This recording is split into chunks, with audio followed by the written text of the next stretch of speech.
ದೀಕ್ಷಾ news ವೀಕ್ಷಕರಿಗೆ ನಮಸ್ಕಾರಗಳು. ಶ್ರೀ ಧರ್ಮಸ್ಥಳ ಮಧ್ಯವರ್ಜನ ಕೊನೆ ದಿನದ ಕಾರ್ಯಕ್ರಮವನ್ನು ಹೌದು ವೀಕ್ಷಕರೇ, ಬೆಳಗಾವಿ ಜಿಲ್ಲೆಯ ಸವದತ್ತಿ ತಾಲೂಕಿನ ಮುರಗೋಡ ವಲಯದ ಶ್ರೀ ಮಹಂತ ದುರ್ದುಂಡೇಶ್ವರ ಮಠದಲ್ಲಿ ಮಧ್ಯವರ್ಜನ ಕಾರ್ಯಕ್ರಮ. ಕೊನೆ ದಿನದ ಕಾರ್ಯಕ್ರಮದಲ್ಲಿ 61 ಮಧ್ಯವರ್ಜನ ಅಭ್ಯರ್ಥಿಗಳಿಗೆ ಹೆಂಡತಿಯ ಜೊತೆ ಮರು ಮದುವೆ ಮಾಡುವ ಮುಖಾಂತರ ಅವರಿಗೆ ಸರಾಯಿ ಮುಕ್ತ ಮಾಡುವಂತೆ ಈ ಮೂಲಕ ತಿಳುವಳಿಕೆ ಹೇಳಿದರು. ಇದೇ ಸಮಯದಲ್ಲಿ ಊರಿನ ಗುರು ಹಿರಿಯರಿಗೆ ಹಾಗೂ ಧರ್ಮಸ್ಥಳ ಸಂಸ್ಥೆಯಲ್ಲಿ ಕೆಲಸ ಮಾಡುವವರಿಗೆ ಹಾಗೂ ಹಲವಾರು ಗಣ್ಯ ವ್ಯಕ್ತಿಗಳಿಗೆ ಸನ್ಮಾನ ಕಾರ್ಯಕ್ರಮ ಮಾಡಿದರು. ಇದೇ ಸಮಯದಲ್ಲಿ ಶ್ರೀ ಮಹಂತ ದುರ್ದುಂಡೇಶ್ವರ ಮಠದ ಮುರಗೋಡ ಶ್ರೀ ನೀಲಕಂಠ ಅಜ್ಜವರು 61 ಮಧ್ಯವರ್ಜನ ಅಭ್ಯರ್ಥಿಗಳಿಗೆ ಸಾರಾಯಿ ಸೇವನೆ ಮಾಡದೇ ಇದ್ದರೆ ಇದರಿಂದ ನಿಮ್ಮ ಕುಟುಂಬಕ್ಕೆ ಒಳ್ಳೆಯದಾಗುತ್ತದೆ ಎಂದು ಮಾತನಾಡಿದರು. 61 ಅಭ್ಯರ್ಥಿಗಳಿಗೆ ಸಾರಾಯಿ ಸೇವನೆ ಮಾಡದೆ ಹೋದರೆ ಶ್ರೀ ಧರ್ಮಸ್ಥಳ ಮಂಜುನಾಥನ ಆಶೀರ್ವಾದ ಹಾಗೂ ಶ್ರೀ ಮಹಾಂತ ದುರ್ದುಂಡೇಶ್ವರ ಅಂಜನ ಆಶೀರ್ವಾದ ಅವರ ಮೇಲೆ ಸದಾ ಇರುತ್ತದೆ ಎಂದು ಕಾರ್ಯಕ್ರಮದಲ್ಲಿ ತಿಳಿಸಿದರು. ಈ ಕಾರ್ಯಕ್ರಮದಲ್ಲಿ ದಿವ್ಯ ಸಾನ್ನಿಧ್ಯ ಶ್ರೀ ಪರಮಪೂಜೆ ಶ್ರೀ ನೀಲಕಂಠ ಮಹಾಸ್ವಾಮೀಜಿ, ಶ್ರೀ ಮಹಂತ ದುರ್ದುಂಡೇಶ್ವರ ಮಠ ಮುರಗೋಡ ಅಧ್ಯಕ್ಷತೆ ಶ್ರೀ ವಿ.ಬಿ. ದೇಸಾಯಿ, ಮಧ್ಯವರ್ಜನ ಶಿಬಿರದ ವ್ಯವಸ್ಥಾಪಕರು ಸಮಿತಿಯ ಮುರಗೋಡ ಮುಖ್ಯ ಅತಿಥಿಗಳು ಶ್ರೀ ನಾಗರಾಜ್ ಐ ದೇಸಾಯಿ, ಅಧ್ಯಕ್ಷರು ಪಿಕೆಪಿಎಸ್ಎಚ್ಡಿ, ಶ್ರೀ ನಟರಾಜ್ ಬದಾಮಿ, ರಾಜ್ಯ ಸಂಘಟನಾ ಅಧ್ಯಕ್ಷರು Shri Vivek Vincent Pais, Shrimati Dayasheel, doctor Shripad Sabnis, doctor Mahantesh Gadag, Shrimati doctor Vidya Mahantesh Gadag, Shri Guru Mahantesh M Hiremath, ಯೋಗ ಗುರುಗಳು ಮುರಗೋಡ ಶ್ರೀ ರತ್ನಾಕರ್ ಶೆಟ್ಟಿ, ಉದ್ಯಮಿಗಳು ಯರಗಟ್ಟಿ ಮಹಾಂತೇಶ್ ಆಳಾಜ್, ರಾಜು ಕಲಾಲ್, ಶ್ರೀ ನಾಗಲಿಂಗ್ ಸಿ ಪೋತದಾರ್, ಶ್ರೀ ಎಚ್.ಆರ್. ಲವಕುಮಾರ್ ಹಾಗೂ ಶ್ರೀಕಾಂತ್ ಎಂ ತಾಲೂಕಾ ಯೋಜನಾಧಿಕಾರಿಗಳು, ಶ್ರೀಮತಿ ಮಂಜುಳಾ ಡಿ ಮೇಲ್ವಿಚಾರಕರು ಮುರಗೋಡ, ಕೋಮಲ್ ಕುರುಬರ ಮೇಲ್ವಿಚಾರಕರು ಶಿವಾಪುರ್, ನಿರೂಪಣೆ ಬಸವರಾಜ್ ಕೃಷಿ ಅಧಿಕಾರಿ, ತಾಲೂಕು ನೋಡಲ್ ಅಧಿಕಾರಿ. ತೆರಿಗೆ ಚೆಲ್ಲಿ ಹೇಳಿ ಇವತ್ತು ಸಮಾಜಕ್ಕಾಗಿ ಪೂಜೆಯನ್ನು ಕೊಡ್ತಾ ಇದ್ದಾರೆ. ಅದರ ಪ್ರಯೋಜನವನ್ನ ಇವತ್ತು ಎಲ್ಲರೂ ಕೂಡ ಪಡ್ಕೊಳ್ಬೇಕು. ಎಲ್ಲ ಶಿಬಿರಾರ್ಥಿಗಳು ಕೂಡ ಯಾವುದೇ ರೀತಿಯಲ್ಲಿ ಚಂಚಲ ಮನಸ್ಸನ್ನೇ ಇಟ್ಟುಕೊಳ್ಳದೆ ಇಲ್ಲಿ ತೋರಿಸಿದ ದೃಢ ಮನಸ್ಸನ್ನ ಶಾಶ್ವತವಾಗಿ ಇಟ್ಟುಕೊಳ್ಳಲಿಕ್ಕೆ ಈ ಸ್ಥಳದ ಸಾನ್ನಿಧ್ಯ, ಮಂಜುನಾಥ ಸ್ವಾಮಿಯ ಅನುಗ್ರಹ, ಧರ್ಮದೇವತೆಗಳ ಅನುಗ್ರಹ ನಿಮಗೆಲ್ಲರಿಗೂ ಕೂಡ ಇರಲಿ. ಅಣ್ಣಪ್ಪ ಸ್ವಾಮಿಯ ರಕ್ಷಣೆ ನಿಮ್ಮ ಕುಟುಂಬಕ್ಕಿದ್ದು, ನಿಮ್ಮ ಮಕ್ಕಳು ವಿದ್ಯಾಭ್ಯಾಸ ಇರ್ಬೋದು ಅಥವಾ ಇತರ ಎಲ್ಲ ಚಟುವಟಿಕೆಗಳು ಯಾವುದೇ ದುರಭ್ಯಾಸಕ್ಕೆ ಹೋಗದಂತೆ ನಿಮಗೆ ಆಶೀರ್ವಾದ ಇರಲಿ. ಪೂಜ್ಯರ ಹಾಗೂ ಈ ಸ್ಥಳದ ಎಲ್ಲ ಸಾನ್ನಿಧ್ಯಗಳ ಒಂದು ಆಶೀರ್ವಾದ ನಿಮಗಿರಲಿ.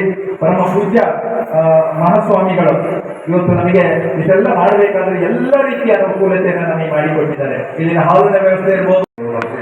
ಅವರು ಬಂದಿದ್ದೀವಿ. ಶಿವರಾತ್ರಿಗಳ ಆರೋಗ್ಯವನ್ನ ನಾವು ತಪಾಸಣೆ ಮಾಡಿ ಕೆಲವು ಸಲಹೆ ಸೂಚನೆಗಳನ್ನ ನೀಡಿದ್ದೀವಿ. ಈಗ ಈ ಒಂದು ಮಧ್ಯವರ್ಜನ ಶಿಬಿರದ ಕೊನೆಯ ಹಂತ. ನಾವು ಮೊನ್ನೆ ಬಂದಾಗ 2 ದಿವಸ ಬಂದಾಗ ಈಗಾಗಲೇ ನಮ್ಮ ರಾಘವರು ಹೇಳಿದಂಗೆ ಅವತ್ತಿನ ಶಿವರಾತ್ರಿಗಳನ್ನು ನೋಡಿದ್ರೆ ಇವತ್ತಿನ ಶಿವರಾತ್ರಿಗಳನ್ನು ನೋಡೋಕ್ಕೆ ಬಹಳ ಅಜಗಜಾತ್ಮಕ ವ್ಯತ್ಯಾಸ ಇರ್ತದೆ. ಇವತ್ತೆಲ್ಲ ಶಿವರಾತ್ರಿಗಳು ಇಷ್ಟೊಂದು ಶಿಸ್ತಿನಿಂದ, ಸಂಯಮದಿಂದ ಒಂದು ಇಲ್ಲಿ ಪಾಲ್ಗೊಂಡಿರೋದು ನೋಡಿದ್ರೆ ಬಹಳ ಒಂದು ಸಂತೋಷ ಅನಿಸ್ತದೆ. ನಮ್ಮನ್ನೆಲ್ಲ ನೋಡಿದ್ರೆ ಈ ಒಂದು ಶಿಬಿರ ತಮ್ಮಲ್ಲಿ ಸಾಕಷ್ಟು ಬದಲಾವಣೆಯನ್ನು ತಂದಿದೆ ಅಂತ ಹೇಳಿ ನನಗೆ ಅನಿಸ್ತದೆ. ಮೊನ್ನೆ ಬಂದಾಗ ನಾನು ಈಗಾಗಲೇ ಈ ಮಧ್ಯವರ್ಜನದಿಂದ ಆಗುವಂಥ ದುಷ್ಪರಿಣಾಮಗಳ ಬಗ್ಗೆ ತಮಗೆಲ್ಲ ಹೇಳಿದ್ದೆ. ಇದರಿಂದ ಆಗುವಂಥ ದೈಹಿಕ ದುಷ್ಪರಿಣಾಮಗಳು, ಮಾನಸಿಕ ದುಷ್ಪರಿಣಾಮಗಳು, ಕುಟುಂಬದ ಮೇಲೆ, ಸಮಾಜದ ಮೇಲೆ ಆಗುವಂತಹ ದುಷ್ಪರಿಣಾಮಗಳ ಬಗ್ಗೆ ಸ್ವಲ್ಪದಲ್ಲಿ ನಮಗೆಲ್ಲ ವಿವರಿಸಿದ್ದೆ. ನಾವೆಲ್ಲ ಅದರ ಬಗ್ಗೆ ಒಂದು ಮನವರಿಕೆ ಮಾಡಿಕೊಂಡಿದ್ದೀರಿ ಅಂತ ನಾನು ಆಶಿಸ್ತೀನಿ.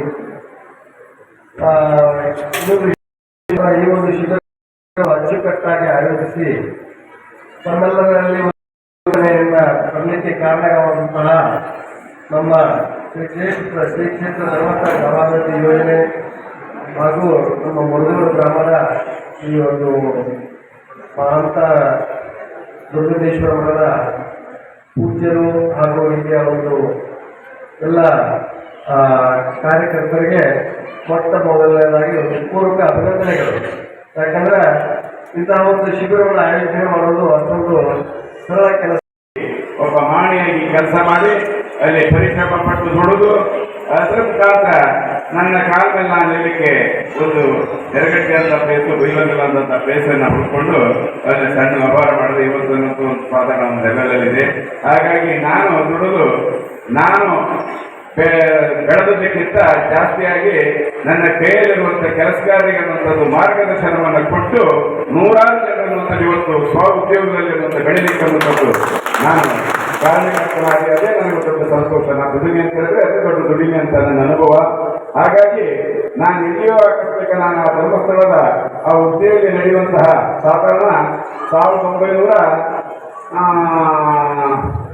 1979ರಲ್ಲಿ ಅಂತ ತೋರುತ್ತೆ. 79ರಲ್ಲಿ ಆ ಒಂದು ಸ್ಥಳಕ್ಕೆ ನಾವು ಹೋಗಿದ್ರೆ ನಾನು ಇವೆಲ್ಲ ನಿಮ್ಮ ಸಂಘ ಅನ್ನುವಂಥದ್ದು, ನಿಮ್ಮ ಸ್ನೇಹಿತರು ಮತ್ತೊಬ್ಬರಿಗೆ ಅನ್ನುವಂಥದ್ದು ಅನುಭವದ ನುಡಿಯನ್ನು ಹೇಳಿ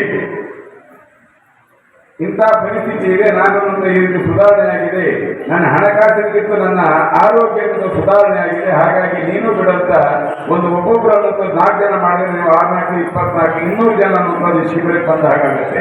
ಇದನ್ನು ಪ್ರಥಮವಾಗಿ ನೀವು ಮಾಡಬೇಕಾಗತ್ತೆ.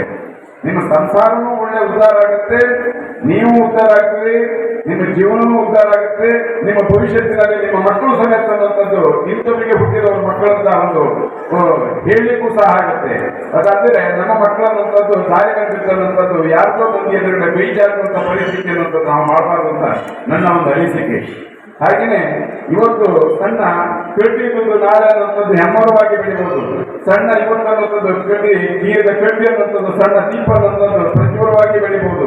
ಅದೇ ರೀತಿ ನಿಮ್ಮ ಜೀವನವನ್ನಂಥದ್ದು ಈ ಒಂದು ಮದ್ಯವನ್ನು ಬಿಟ್ಟದ್ರಿಂದ ನೀವು ನಾಳೆ ನಿಮ್ಮ ಭವಿಷ್ಯತ್ತಿನಲ್ಲಿ ಅನ್ನುವಂಥದ್ದು ನೀವು ಒಂದು ಇಡೀ ಊರಿನಲ್ಲಿ ಅನ್ನುವಂಥ ಒಬ್ಬ ಪ್ರಮುಖ ವ್ಯಕ್ತಿಯಾಗಿ ನೀವು ಬೆಳಿಬಹುದು ಅಂತ ನನ್ನ ಒಂದು ಅನಿಸಿಕೆ. ಹಾಗಾಗಿ ಅನ್ನುವಂಥ ಈ ಒಂದು ಮದ್ಯವಂತನ ಶಿಬಿರವನ್ನ ಆಯೋಜಿಸಿ ನಿಮಗೆಲ್ಲ ಒಂದು ದಾರಿ ದೀಪ ಮಾಡಿದ್ದಕ್ಕೆ, ನಿಮ್ಮ ಸಂಸಾರವನ್ನು ಉಳಿಸಲಿಕ್ಕೆ ಅನ್ನುವಂಥ ಇಷ್ಟೆಲ್ಲ ಕಷ್ಟಪಟ್ಟಂತಹ ಈ ಒಂದು ಧರ್ಮಸ್ಥಳ ಸ್ವಸಹಾಯ ಸಂಘಗಳು ಹಾಗೂ ಈ ಮಠದ ಪೂಜ್ಯರು ಹಾಗೂ ಊರಿನ ಪ್ರಮೇಯ ಅನ್ನುವಂಥ ಈ ಒಂದು ಶಿಬಿರವನ್ನು ಮಾಡಿ